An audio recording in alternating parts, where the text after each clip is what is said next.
أعوذ بالله من الشيطان الرجيم. بسم الله الرحمن الرحيم. الحمد لله وكفى، والصلاة والسلام على النبي المصطفى وعلى آله وأصحابه ومن والاه، ورضي الله عن شيخنا التجاني وعن جميع خلفائه وأهل طريقته. mbokki jullit yi, seen mbokk seen xarit seen soppe Cheikh Ahmed Tidiane Ndao moo leen indil ñaan gu am solo ku nga xam ne yonent bi sallallahu alayhi wa sallam moo ko digle.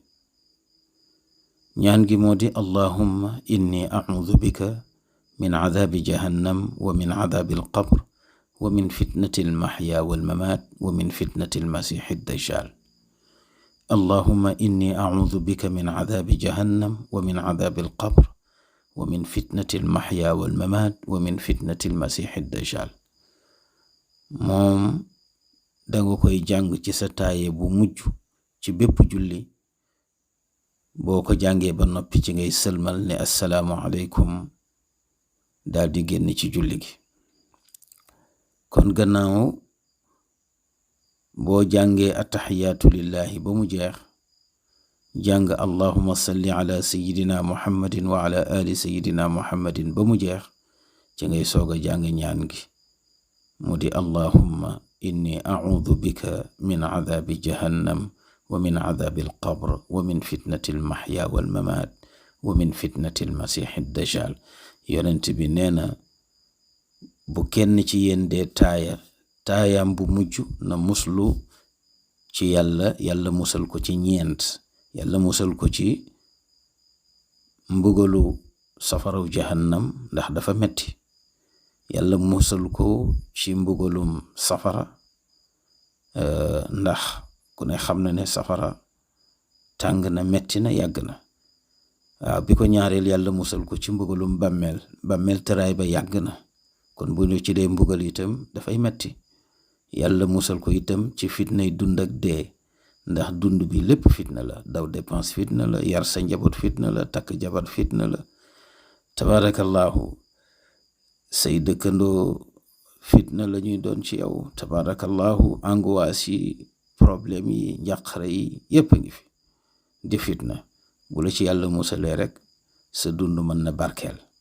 yàlla musal la itam ci fitna yi dee, ndax sukuraat dafa metti. yàlla musal la itam ci fitna yi masiixu dajjal, mu di saay-saay boobu nga xam ne dafay am doole bari alal te di feeñ mu jóg jamono, nekk fitna bu rëy ci jullit ñi ko weddi te gëm yàlla dañuy dund ci ay tolof-tolof ak i fitna. yàlla musal la ci fitna yi saay-saay boobu la. am na nag ci borom xam-xam yi ñoo xam ne ñoom dañu wax ne ñaan gi sax dafa war. boo ko indiwul ci sa julli bàyyi nga lu war. zahaba jamaatun min alfuqahaai annaha min wajibaati salaat wa baaduhum yara annaha min mustahabatiha. leen ci boroom xam-xam yi nga xam ne ay fuqaha lanu, ñoom saxal nañ ne ñaan gi jàng ko ci sa julli dafa war, maanaam ci sa dernier raka, ci sa taayi bu mujj. am ñu ne déedéet, dañ koo sopp rek. ala kulli xaal, comme tudd neen ci war rek, jàng ko ba mokkal ko dafay daal di jaadu. ñaan gi nag xadis bi ko indi mu ngi ci saxiixul muslim. qad jaa fi saxiixi muslim anna nabiyya sallallahu alayhi wa sallam qaal ida tashahada ahadukum falyasta'iz billahi min arbaa. yonent bi sallallahu alayhi wa sallam wax na ne bu kenn ci yéen dee taayam bu mujj na ñaan yàlla musal ko ci ñeent. yàlla musal ko ci safaraw jahannam, musal ko ci mbugalum bàmmeel, musal ko ci fitnay dund ak dee, musal ko ci fitnay masiixu dajjal. kon ñaan gaa ngi ni moo di allahumma inni a'udhu bika min adhabi jahannam wa min adhabi alqabr wa min fitnati almahya walmamat wa min fitnati almasih ad-dajjal. wassalaamu aleykum wa rahmatullahi wa barakatuh.